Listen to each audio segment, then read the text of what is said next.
శ్రీకృష్ణుడు మరియు ద్రౌపది మహాభారత కాలంలో ద్రౌపది పాండవుల రాణి, శ్రీకృష్ణుడికి అత్యంత భక్తురాలు.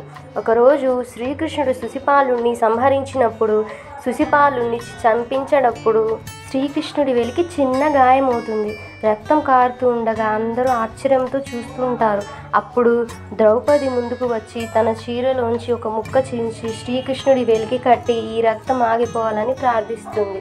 అప్పుడు శ్రీకృష్ణుడు చిరునవ్వుతో చిందిస్తూ, ద్రౌపది, నీవు నాకు చెల్లెలి వంటివి. ఈ చిన్న వస్త్రంతో నన్ను కాపాడావు. నేను నీకు ఎప్పుడు రక్షకుడిగా ఉంటాను.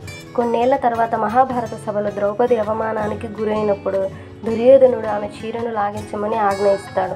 ద్రౌపది తలదించుకొని భయపడుతుంది, కానీ కృష్ణుడిని గుర్తు చేసుకుంటూ ఉంటుంది. అప్పుడు శ్రీకృష్ణుడు దివ్య శక్తితో ఆమె చీరను అనంతంగా విస్తరించాడు. ఎంత లాగినా ఆ చీర తగ్గట్లేదు. ద్రౌపది గౌరవం కాపాడబడింది. ఆ రోజు కృష్ణుడు ఇచ్చిన మాట నెరవేర్చింది.